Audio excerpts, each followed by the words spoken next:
राधे राधे, जय श्री कृष्णा। मैं मीनू एमएस दिशा में आपका स्वागत करती हूँ अपने यूट्यूब चैनल पे। आज मैं आपके लिए विशेष वीडियो लेके आई हूँ। जैसा कि आप जानते हैं, एकादशी व्रत की कथाएं मैं अपने वीडियो में डालती रहती हूँ। अगर आप पहली बार मेरा वीडियो देख रहे हैं तो आप जो है चैनल को सब्सक्राइब कर लें, जिससे कि आप सारी कथाएं हमारी आसानी से सुन सकें। और जो भी मैं व्रत कथा या जो भी कथाएं डालती हूँ, हर तरह के वीडियो डालती हूँ, वो आप आसानी से देख सकें।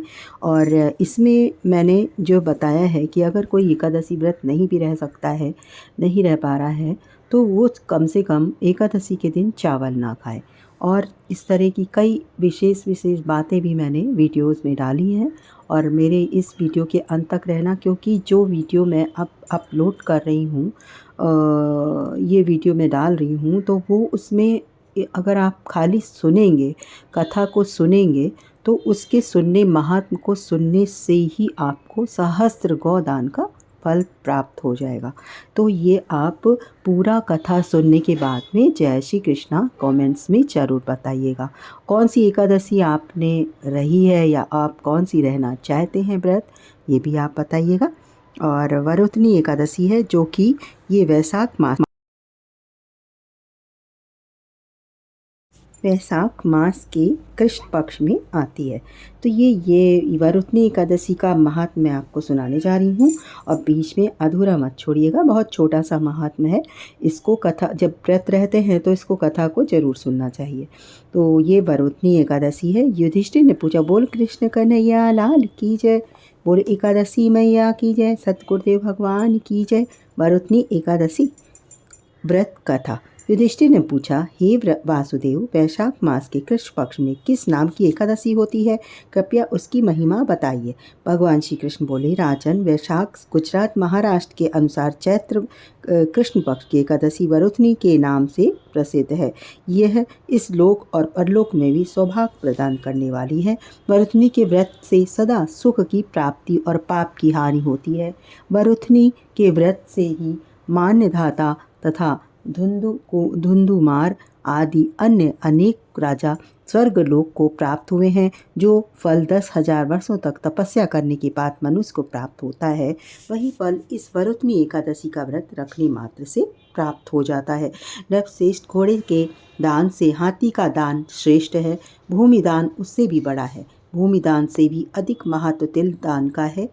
तिल दान से बढ़कर स्वर्ण दान और स्वर्ण दान से बढ़कर अन्न दान है, क्योंकि देवता, पितर तथा मनुष्यों को अन्न से ही तृप्ति होती है। विद्वान पुरुषों ने कन्यादान को भी इस दान के ही समान बताया है। कन्यादान के तुल्य ही गाय का दान है। यह साक्षात भगवान का कथन है। इन सब दोनों दानों से भी बड़ा विद्या दान है। मनुष्य वरुथनी एकादशी का व्रत करके विद्या दान का फल भी प्राप्त कर लेता है। और जो लोग पाप से मोहित होकर कन्या के धन से जीविका चलाते हैं, वे पुण्य का क्षय होने पर यातना में नरक में जाते हैं।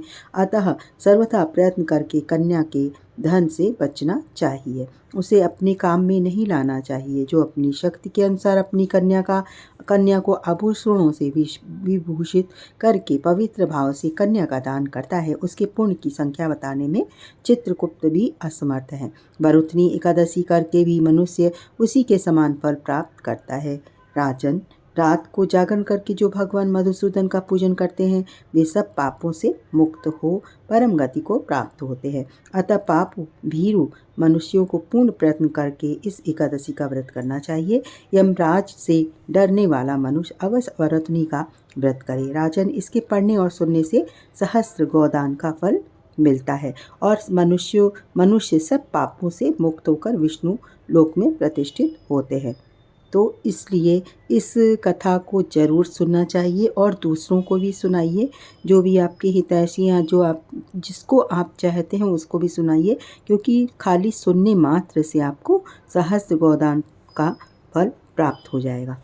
तो ये आपको कथा कैसी लगी और ये सुनना है तो उसके लिए आपको जय श्री कृष्णा ज़रूर लिखना चाहिए। इसी के साथ में जय श्री कृष्णा, हरि ओम।